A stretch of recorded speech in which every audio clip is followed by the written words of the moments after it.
శ్రీ సాయిబాబా మార్గంలో ఉన్నటువంటి మనందరము కూడా సత్సంగాన్ని ఆశ్రయించాలి. ఆ సత్సంగం ఎక్కడో దూర తీరాన ఉండదు. ఆ సత్సంగం మన మనస్సులో ఉంటుంది. ఆ సత్సంగం మన ఇంట్లోనే శ్రీ సాయి సచ్చరిత అనేటువంటి రూపంలో కొలువై ఉంటుంది. ఎవరమైతే బాబా సచ్చరితను చేతబోలుతామో ప్రతిరోజు కూడా సత్సంగం జరిగినట్టే ఆ సత్సంగం ఎప్పుడూ కూడా నీ హృదయంలో మననం జరుగుతూ ఉంటుంది. దానివల్ల మాత్రమే బాబా యొక్క దర్శనాన్ని మనం పొందగలుగుతాం. సాధారణంగా మనల్ని ఎవరైనా నిందిస్తే మనకేమొస్తుంది? కోపం వస్తుంది. కానీ బాబాను ఎవరైనా నిందిస్తే బాబాకు సంతోషం కలుగుతుందట. ఎందుకని? వాడి యొక్క కర్మఫలం పండింది, నిందించినటువంటి వారు కూడా నా వద్దకు రాబోతున్నారు అని చెప్పి బాబా సంతోషిస్తారట. ఈరోజు ప్రపంచంలో బాబాను చాలామంది నిందిస్తూ ఉన్నారు. ఒక్కొక్కసారి నాకు కూడా అనిపిస్తుంది, బాబా నువ్వు అంత శక్తివంతుడివి కదా, నిన్ను నిందించేవారు దూషణ చేసేవారి పైన ఎందుకు నువ్వు కఠినంగా వ్యవహరించట్లేదు అని చెప్పి చాలామందికి, నాతో పాటు కొన్ని లక్షలాది మందికి ఉన్నటువంటి అనుమానం ఇది. ఇంత దూషణ పర్వం నీ పైన జరుగుతూ ఉంది, నువ్వు భగవంతుడే కాదంటున్నారు, నీకెందుకు కోపం రావట్లేదు? నువ్వెందుకు ఆ దూషించేటువంటి వారిని ఎందుకు శిక్షించట్లేదు? ఎందుకంటే సాధారణంగా కలియుగ ధర్మం ఏమిటంటే, కలియుగంలో గురువే దైవం. ఆ గురువు శిక్షించడు, శిక్షణ ఇస్తాడు. దైవానికి కోపం వస్తే మనము శిక్షకు గురవుతాం, కానీ గురువుకు సాధారణంగా కోపం రాదు. వచ్చిందా ఇక మనల్ని ప్రపంచంలో రక్షించడానికి ఇంకెవరూ ఉండరు. ఆ విధంగా బాబా పైన ఈ రోజు కాదు, బాబా శరీరంతో ఉన్నప్పుడు కూడా అనేక మంది బాబాను దూషించారు, బాబాను పలచన చేసి మాట్లాడారు. అటువంటి వారే బాబా పాదాల చెంతకు వెళ్ళి అనన్య శరణాగతి చెందినటువంటి వాళ్ళు అనేక మంది ఉన్నారు. ఈరోజు కూడా అనిపిస్తూ ఉంటుంది, ఎవరైతే బాబాను దూషణ చేస్తూ ఉన్నారో వాళ్లకు సమయం వచ్చింది. ఆ సమయం రావడంతో బాబా పట్ల దూషణ చేస్తూ ఉంటారు. బాబా ఎందుకు సంతోషిస్తారంటే, నా సామ్రాజ్యంలోకి నన్ను దూషించే మరో పిచ్చుక రాబోతుంది, ఆ పిచ్చుక అనన్యమైనటువంటి శరణాగతి నా పట్ల చూపబోతుంది అని చెప్పి. ఇదేమి నేను చెప్పేటువంటి మాటలు కాదు. ప్రాక్టికల్గా బాబా శరీరంతో ఉన్నప్పుడు జరిగినటువంటి అనేక సంఘటనలను పరిశీలిస్తే నాకు కూడా మొదట కోపం వచ్చేది, బాబా ఎందుకు ఉపేక్షిస్తున్నాడు అని చెప్పి. కానీ సచ్చరితలో కొన్ని సంఘటనలను నేను మరొకసారి ఈ కోణంలో నుంచి చదివినప్పుడు, సచ్చరిత గొప్పతనం ఏంటంటే, సచ్చరితను మనము ఏ కోణంలో నుంచి చదివితే ఆ కోణంలో అద్భుతమైనటువంటి బోధ చేస్తుంది. సరే, ఇదే కోణంలో ఎందుకు బాబా వీరందరినీ వదిలేస్తున్నాడు, ఎందుకు దూషించే వాళ్ళని సైతం ఆయన ప్రేమిస్తున్నారు అనేటువంటి కోణంలో సచ్చరిత చదివినప్పుడు నాకు తారసపడ్డటువంటి మొదటి కథ, మురళీధర్ సపత్నేకర్ అనేటువంటి వ్యక్తి న్యాయ విద్య చదువుతున్నప్పుడు తన మిత్రులందరితో కలిసి ఒకరోజు మనం ఏమి చదివాము అనేటువంటి పునశ్చరణ, అంటే రివ్యూ చేసుకుంటూ ఉంటారు, రివిజన్ సిలబస్ను చేసుకుంటున్నప్పుడు ఆ గ్రూప్లో షవాడే అనేటువంటి ఒక వ్యక్తి ఉంటాడు. ఏ క్వశ్చన్ అడిగినా సరే షవాడే సరైన సమాధానం చెప్పట్లేదు. సపత్నేకర్ అంటాడు, ఏమయ్యా షవాడే, నువ్వు ఏ ప్రశ్నకు సరైన సమాధానం చెప్పట్లేదు, 4 రోజుల్లో పరీక్ష ఉంది, ఆ పరీక్షను నువ్వు ఎలా రాయగలుగుతావు, ఎలా ఉత్తీర్ణులవుతావు?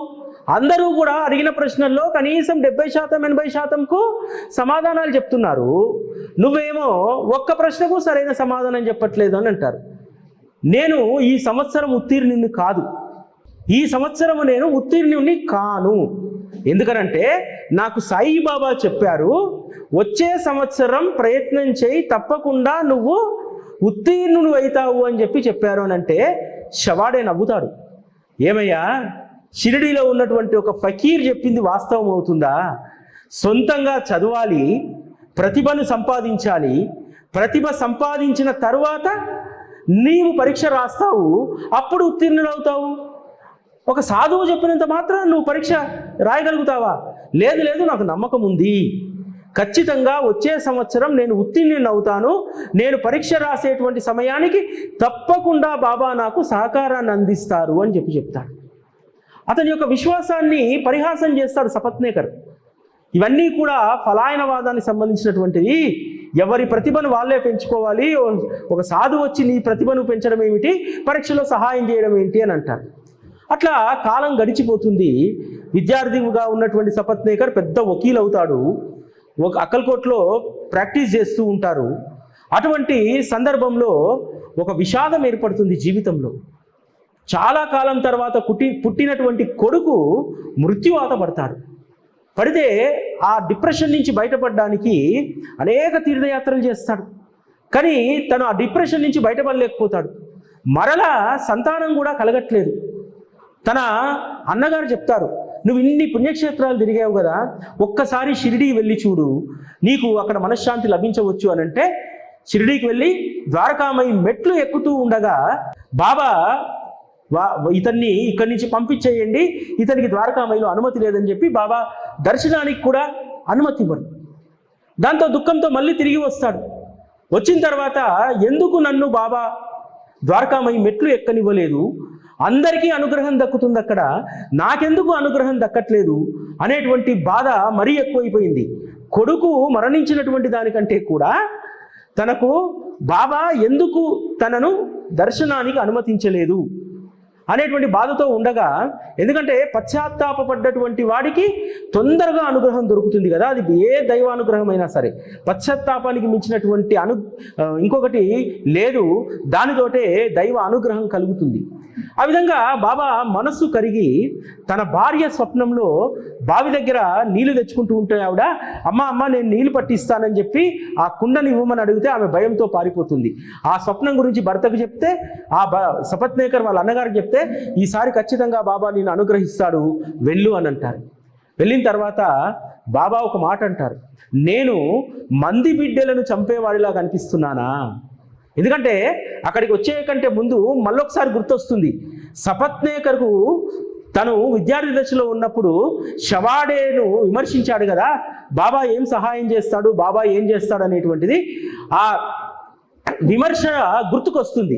ఆ రోజు నేను తప్పు చేశాను, బాబా గురించి తప్పుడు అభిప్రాయంతో ఉన్నాను, అందుకే నా కొడుకు చనిపోయిండేమో, ఆ పాపం చేతనే నా కొడుకు దూరమైండేమో అనేటువంటి దాంట్లో పశ్చాత్తాపడుతూ ఉంటాడు. అందుకనే బాబా అంటాడు, నేను మంది బిడ్డలను చంపేవాడినా, అవసరమైతే అదే బిడ్డను ఈ తల్లి గర్భంలో ప్రవేశపెడతాను అని అంటారు. ఆ తర్వాత బాబా హృదయం కరుగుతుంది, సపత్నేకర్ను ద్వారకామయిలోకి అనుమతించడానికి పర్మిషన్ ఇస్తారు. ఆ రోజు నుండి సపత్నేకర్ దంపతులు ఇద్దరూ కూడా బాబా సేవలో మునిగిపోతారు. శ్రీ సాయిబాబా సంస్థానం ఏర్పడ్డప్పుడు సపత్నేకరు ట్రస్టీగా కొనసాగుతాడు. సంస్థానం యొక్క వృద్ధి కోసము సపత్నేకర్ భార్య ఇద్దరూ కూడా ఎంతో పాటుపడతారు. సంస్థాన్ ఎదుగుదల కోసం, సంస్థాన అభివృద్ధి కోసం. వారికి బాబా ఇద్దరి కొడుకులను, దినకర్, భాస్కర్ అనేటువంటి ఇద్దరి కొడుకులను అనుగ్రహిస్తారు. మరి సపత్నేకర్ దూషించాడే బాబాను, మరి దూషించిందని చెప్పి ఎందుకు పక్కన పెట్టలేదు బాబా? బాబా దయామయులు, ఎవరైతే దూషిస్తారో వారినే ఎక్కువగా పనిలో పెడతాడు ఆయన. ఒక్కసారి ఆయన దగ్గరికి వచ్చిన తర్వాత దూషించినటువంటి వాళ్ళను ఆయన ఖచ్చితంగా పెద్ద పనిలో పెడతారు. సపత్నేకర్ కూడా ఎంత పెద్ద బాధ్యత ఎత్తాడు, సంస్థాన్ యొక్క ట్రస్టీగా బాధ్యతలను ఎత్తి ఆ సంస్థాన్ యొక్క కార్యకలాపాల్లో చురుకైనటువంటి పాత్రను సపత్నేకర్ చేశారు. ఆ విధంగా బాబా దూషించినటువంటి వాడిని మరింత దగ్గరగా తెచ్చుకుంటారు. చాలామంది ఆ రోజు బాబా వద్దకు వెళ్ళడానికి ఇష్టం లేక రకరకాల కారణాలు చెప్పేటువంటి వారు. అటువంటి వారిని కూడా ఎట్లా లాక్కొస్తాడంటే బాబా, తాత్యాసాహెబ్ నూల్కర్ అని ఒక భక్తుడు, వారు పండరిపురంలో సబ్ జడ్జిగా ఉన్నారు. అదే పండరిపురంలో నానాసాహెబ్ చందోర్కరు మామలత్దారుగా పనిచేస్తూ ఉన్నారు. ఇద్దరికీ కూడా స్నేహం కుదురుతుంది. నానాసాహెబ్ చందోర్కర్ డ్యూటీ ఏంటంటే, ఒకవైపు ఏమో ప్రభుత్వ డ్యూటీ, రెండవ వైపు ఏమో బాబా డ్యూటీ. ఎందుకంటే అక్కడ ఉన్నటువంటి విద్యార్థులు, ఉన్నతాధికారులు అందరికీ కూడా బాబా యొక్క మహత్తు తెలియజేయడం, వారు షిరిడీకి వెళ్ళేలాగా వారిని ప్రోత్సహించడం, ఇదంతా కూడా ఆయన ఎక్కడ పనిచేసినా అదే పని. నానాసాహెబ్ చందోర్కర్ ఇంకో పనే లేదు. అటువంటి సందర్భంలో తాత్యాసాహెబ్ నూల్కర్ కూడా చందోర్కర్ చెప్తారు, మీరు షిరిడీకి వెళ్ళండి, వెళ్తే మీకు బాబా యొక్క అనుగ్రహం లభిస్తుంది. ఒక్కసారి దర్శించండి. మహాత్ములు ఎప్పుడు వారి శరీరాన్ని త్యజిస్తారో తెలియదు, చివరి క్షణం వరకు మనకు తెలియరు. కాబట్టి అందుకని శరీరంతో ఉన్నప్పుడే సత్పురుషులను దర్శించుకోవాలి అని చెప్పి నూల్కర్ చెప్తారు. నిజానికి నూల్కర్కు వెళ్ళాలనేటువంటి పెద్ద ఆసక్తి ఉండదు. దానికి కారణం ఏంటో తెలుసా? 2 కండిషన్లు పెడతాడు. ఒకటి, నేను అక్కడికి వెళ్ళాలంటే నాకు వంట బ్రాహ్మణుడు కావాలి. ఇప్పుడు నాకు ఇక్కడ కూడా వంట బ్రాహ్మణుడు లేక ఇబ్బంది అవుతుంది, నెంబర్ 1. నెంబర్ 2, గురువు వద్దకు వెళ్తూ ఉత్తి చేతులతో వెళ్ళకూడదు. నాకు ఒక కాంక్ష ఉంది, నాగ్పూర్ కమలాలను వారికి సమర్పించాలని ఉంది. నాగ్పూర్ కమలాలు వంట బ్రాహ్మణుడు దొరికితే తప్పకుండా పోతా నానా సాహెబ్ అంటారు. ఇవి రెండోది దొరికేటువంటి అవకాశం లేదు. ఎందుకంటే వంట బ్రాహ్మణుడు దొరకాలంటే ఆ రోజుల్లో చాలా కష్టం, అది కూడా పండరిపురంలో. రెండవది, ఆ సీజను కమలాలు పండేటువంటి సీజన్ కాదు.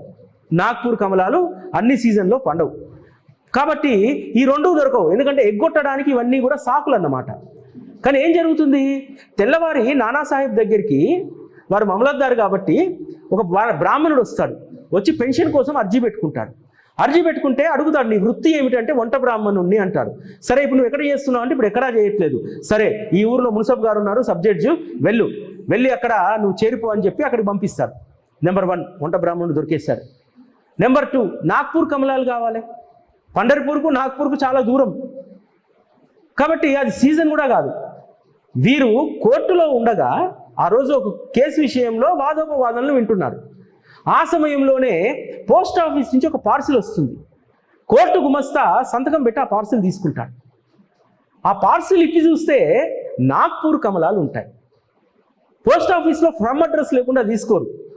దాంట్లో ఫ్రమ్ అడ్రస్ లేదు, నాగ్పూర్ అని ఉంది అంతే.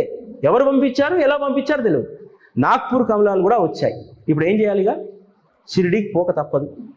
షిరిడీకి వెళ్ళాడు. వెళ్ళిన తర్వాత అక్కడ ఉన్నటువంటి ఆ పరబ్రహ్మ స్వరూపాన్ని చూసి తన జీవితం ఇక్కడే గడవాలని చెప్పి నిర్ణయం చేసుకుంటాడు.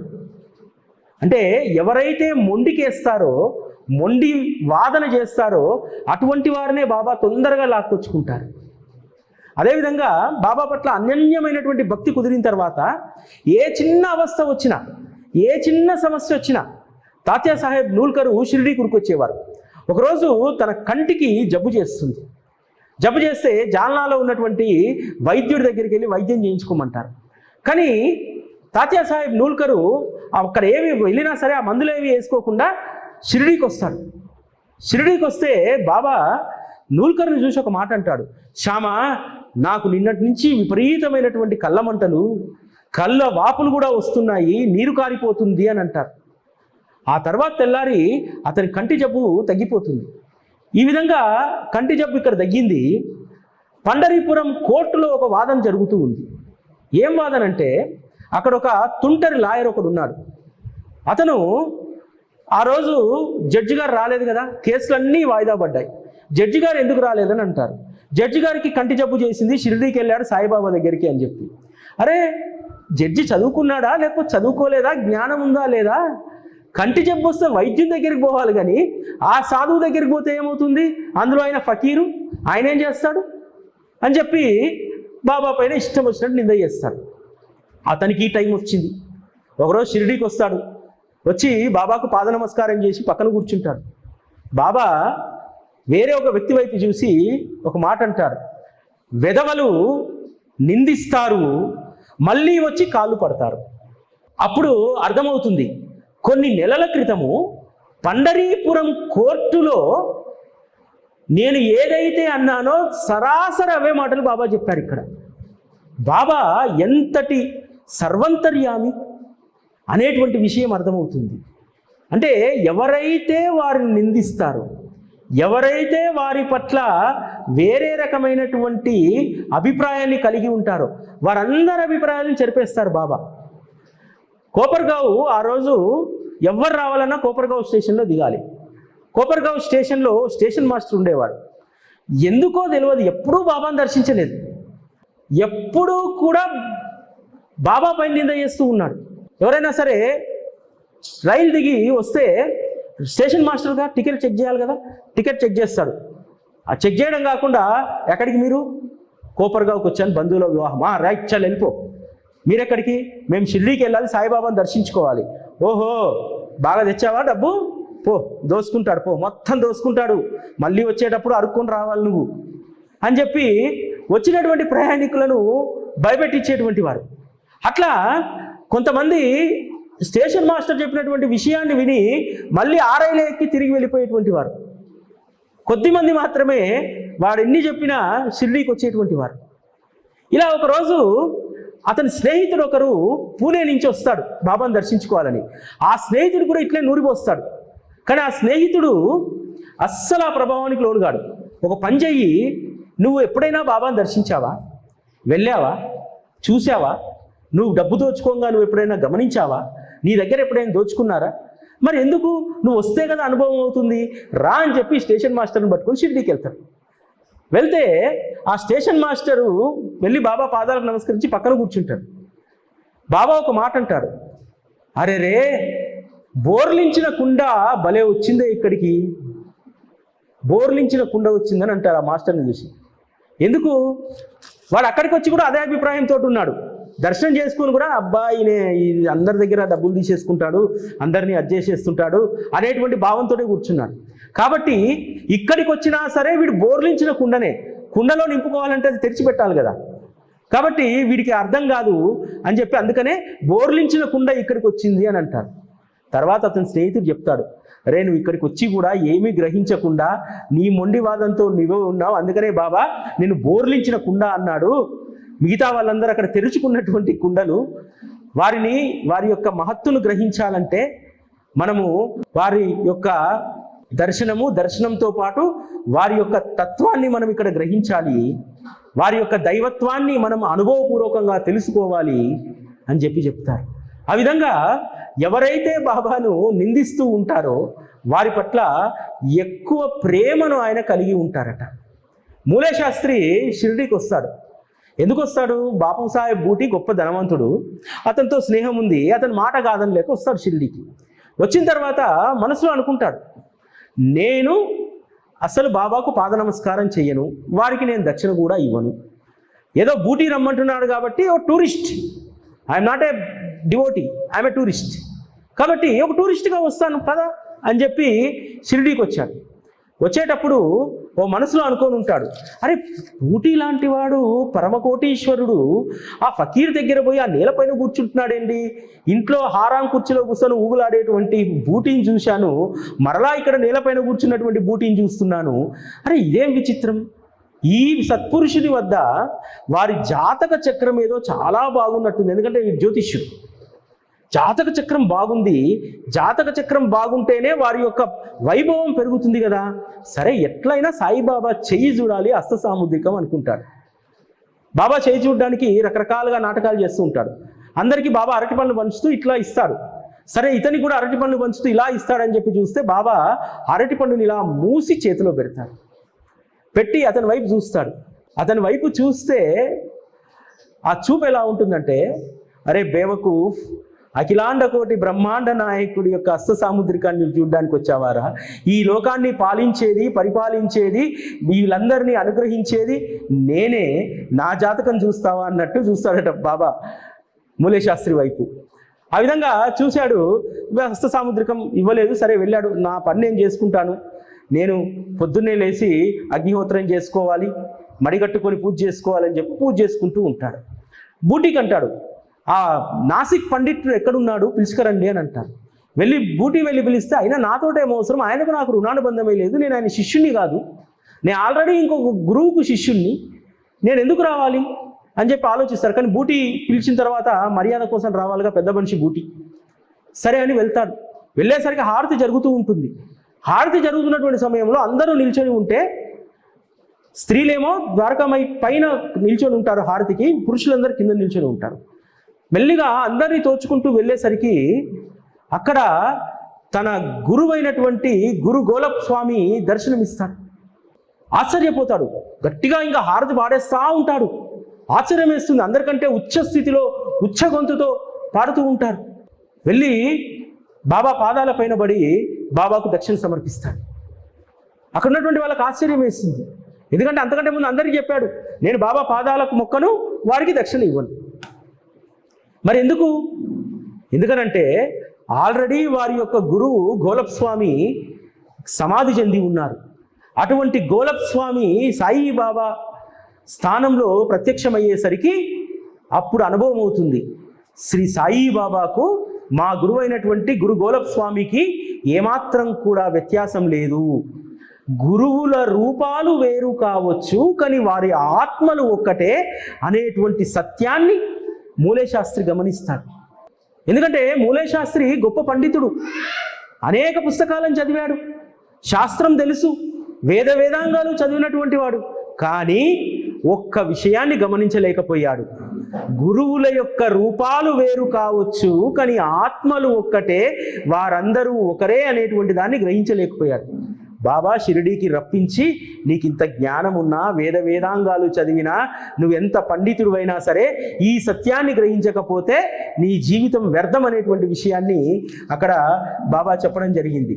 ఈ విధంగా బాబా తనను దూషించినటువంటి వారిని, తన పైన వ్యతిరేకమైనటువంటి భావన కలిగినటువంటి వారిని, వీళ్ళందరినీ కూడా బాబా అక్కడికి రప్పించుకుంటాడు. మేఘశ్యాముడు మనం సచ్చరితలు చదువుకుంటాం, ఎంత గొప్ప భక్తుడు. బాబాకు ఒంటి కాలిపైన హారతి ఇచ్చేవాడు. బాబాకు బిల్వపత్రం లేకపోతే పూజ చేసేటువంటి వాడు కాదు. బిల్వపత్రం కోసం 2-3 కిలోమీటర్లు పోయి ప్రతిరోజు ఫ్రెష్ బిల్వపత్రాన్ని తెచ్చుకొని, మనలాగా ఫ్రిడ్జ్లో పెట్టుకోలేదు, ఫ్రెష్ బిల్వపత్రాన్ని ప్రతిరోజు 3 కిలోమీటర్లు పోయి తెచ్చుకొని ఖచ్చితంగా హారతి సమయంలో బాబా వద్ద ఆ బిల్వపత్రం పెట్టి, ఎందుకంటే జయకరేసినటువంటి ద్వారకామయ్య చిత్రపటంలో బాబా తలపైన బిల్వం ఉంటుంది. ఎందుకంటే ప్రతిరోజు మేగుడు వారి దగ్గర బిల్వాన్ని పెట్టకుండా, ఎందుకంటే శివుడికి మూలమేంది? శిరస్సే కదా. అందుకని ప్రేమతో శిరస్సు పైన బిల్వాన్ని పెట్టేటువంటి వాడు. మరి అంత గొప్ప మేగుడు మొదట ఏమని అనుకున్నాడు? సాటే చెప్తాడు, నువ్వు వెళ్ళు బాబా దగ్గరికి. అంటే బాబా ఎవరంటే వారికి కులం మతం ఇదేమీ లేదు, కానీ వారి వేషధారణ మాత్రం మహమ్మదీయుల్లాగా ఉంటుంది అని చెప్తే అదే భావంతో షిరిడీకి వస్తాడు. నేను ఒక మహమ్మదీయ ఫకీర్కు సేవ చేయాలా అనేటువంటి భావంతో వస్తే బాబా అంటాడు, వీళ్ళు ఈ శుద్ధ బ్రాహ్మణుని ఇక్కడి నుంచి తన్ని తరమేయండి అని అంటాడు. వెళ్ళిపోయి నాసిక్లో కొద్ది రోజులు ఉన్న తర్వాత మళ్ళీ వస్తే మళ్ళీ ఆదరిస్తాడు బాబా. ఆదరించడం అనేటువంటిది ఎలా ఉంటుందో తెలుసా? మేగుడి యొక్క జీవితం పరాకాష్ట. బాబా ఏ విధంగా ఆదరిస్తారనడానికి, మేగుడి యొక్క భక్తిని స్థిరీకరించడానికి మేఘా త్రిశూలం గియ్యి అని చెప్పి శివలింగాన్ని తెప్పించి ఆ శివలింగం మేగుడికి ఇస్తాడు. మేగుడికి ఇచ్చిన శివలింగం ఈరోజు గురుస్థాన్లో ఉంటుంది. ఆ శివలింగం తెచ్చినటువంటి రామదాస్తో బాబా అంటాడు, అయ్యా నువ్వు ఈ శివలింగం నా కరస్పర్శ తాకిన తర్వాత నువ్వు తీసుకెళ్దాం అనుకుంటున్నావు, నువ్వు తీసుకెళ్తే నువ్వు ఒక్కడే పూజించుకుంటావు. ఇది ఇక్కడ వదిలేసిపోతే కోట్లాది మంది దీన్ని పూజిస్తారు, కోట్లాది మంది ప్రదక్షిణలు చేస్తారంటారు. ఆ రోజు అందరూ అనుకున్నారు ఇది మళ్ళీ మేగుడికి ఇచ్చాడు, మేగుడికి ఇస్తే కోట్లాది మంది ఎట్లా పూజ చేస్తున్నట్టు అని చెప్పి. మేగుడు మరణం తర్వాత ఆ శివలింగాన్ని తీసుకొచ్చి బాబా గురుస్థాన్లో ప్రతిష్ఠింపజేస్తారు. అంటే మేగుడి యొక్క భక్తిని, శంకరుడి పైన ఆయనకు ఉన్నటువంటి భక్తిని ఎంత గౌరవించారో చూడండి. అంతేకాదు, ఈ మేగుడు మరణిస్తే ఒక మానవ మాతృడు గనుక ఏ విధంగా అయితే రోధిస్తాడో, మేగుడు దేహం పైన 2 చేతులు చాచి నా మేగుడు వెళ్ళిపోయాడని చెప్పి బాబా కన్నీటి చుక్కలు మేగుడు దేహం పైన గారుస్తాడు. అది కదా ఆదరణ అంటే. అసలు ఒక ముసల్మాన్ వద్దకు నేను ఎందుకు వెళ్ళాలి అనేటువంటి భావన ఉన్నటువంటి మేగుడిని సంస్కరించి, మేగుడు చాలా సందర్భాల్లో అంటాడు వాడాలో ఉన్నటువంటి వాళ్ళతో, మీరు చనిపోతే మీ దేహం పైన పడి ఏడవడానికి మీ బంధువులు స్నేహితులు ఉన్నారు, నాకెవరూ లేరు, నేను ఒంటరి వాడినంటే అఖిలాండ కోటి బ్రహ్మాండ నాయకుడే మేగుడు దేహం పైన పడి ఏడ్చి కన్నీటిని గాల్చినటువంటి అంత గొప్ప ఆదరణ బాబా భక్తులకు ఇస్తారు. కాబట్టి మనం కూడా కోరుకోవాలి. ది అల్టిమేట్గా కోరిక ఏంటంటే అందరం కూడా ఆ కోరిక కోరుకోవాలి. నేను నా దేహం వదిలేసినటువంటి రోజు ఒక్కసారి బాబా తన మనసులో నా వాడు వెళ్ళిపోయాడు అని ఆయన అనుకోవాలి. ఆ విధంగా బతకాలి. అటువంటి భక్తిని మనం ఏర్పాటు చేసుకోవాలి. భక్తి అంటే తమాషా కాదు, కేవలం గురువారం పూట బాబా దగ్గరికి రావడం కాదు. బాబా దగ్గరికి వచ్చిన తర్వాత అనన్యమైనటువంటి భక్తిని పెంపొందించుకున్నప్పుడే మేగుడిలాగా, ఒక తాత్యా సాహెబ్ నూల్కర్ లాగా మనం కూడా అంత సేవ చేయకపోయినా, అంతగా బాబాకు మనం సమయం ఇవ్వకపోయినా, మనకున్నటువంటి సమయంలో కొంత సమయాన్ని వెచ్చిస్తే ఖచ్చితంగా బాబా మనల్ని అర్థం చేసుకుంటారు. వీడి లౌకిక జీవితంలో నా కోసం ఇంతే సమయం ఇచ్చాడు, వీడిచ్చినటువంటి సమయమే చాలా విలువైనటువంటిది, ఈరోజు నా వాడు వెళ్ళిపోయాడు అనే మాట ఖచ్చితంగా బాబా అనుకుంటారు. శ్రీ సచ్చిదానంద సద్గురు సాయినాథ్ మహారాజ్ కీ జై.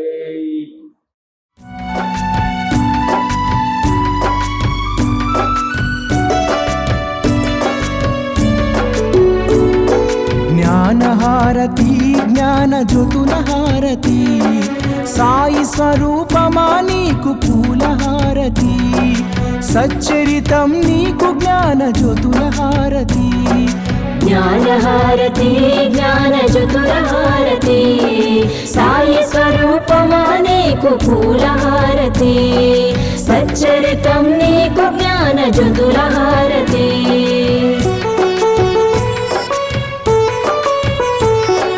నిత్యం నీ లీలా పఠనంలో మేముంటాము, నీ మధుర వచనాలతో మైమరచిపోతాము, నీ తోడుగా భక్తి ప్రేమలను పెంచుకున్నాము. పాలో వెలిగిన జ్ఞాన జ్యోతులతో హారతి, జ్ఞానహారతి జ్ఞాన జ్యోతుల హారతి, సాయి స్వరూపమా నీకు పూలహారతి, సచ్చరితం నీకు జ్ఞాన జ్యోతుల హారతి.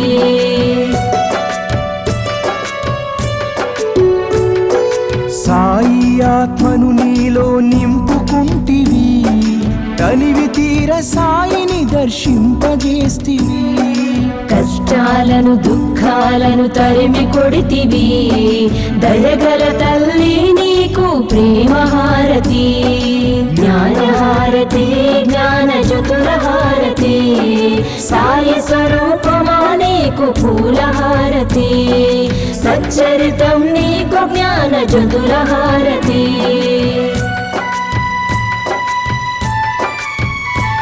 మా కర్మలన్నీ తొలగించి కరుణించినావమ్మ, శాంతి సౌఖ్యాలను అందించినావమ్మ, జీవన నావను దరి చేర్చిన నీకు కర్పూర హారతితో నీరాజనం, జ్ఞానహారతి జ్ఞాన జ్యోతుల హారతి, సాయి స్వరూపమా నీకు పూలహారతి, సచ్చరితం నీకు జ్ఞాన జ్యోతుల హారతి, జ్ఞానహారతి జ్ఞాన జ్యోతుల హారతి, సాయి స్వరూపమా నీకు పూలహారతి, సచ్చరితం నీకు జ్ఞాన జ్యోతుల హారతి.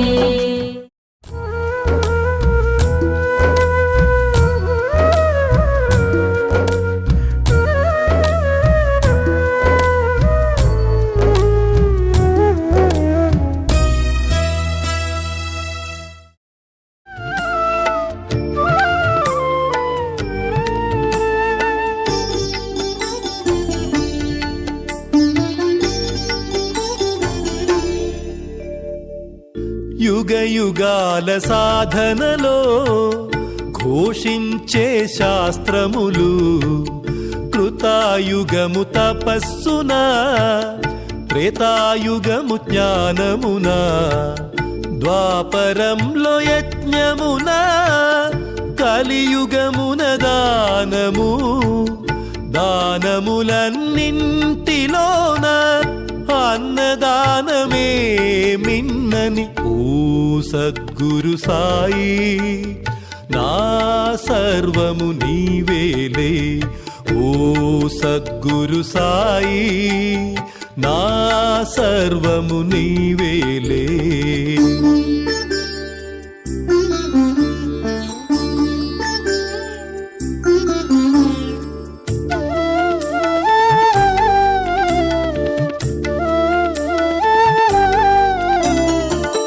మిట్ట మధ్యాహ్న సమయాన ఇంటికెవరు వచ్చిన గాని అతిథి దేవో భవ అని అన్నము పెట్టగానే మన మనసున అన్నదాన ప్రభువని సాయి, ఆరోగ్యమునిచ్చు సాయి, అప్పుడే పరమాత్ముడు ప్రశాంతపరచు ఆత్మను. ఓ సద్గురు సాయి నా సర్వము నీవేలే. ఓ సద్గురు సాయి నా సర్వము నీవేలే.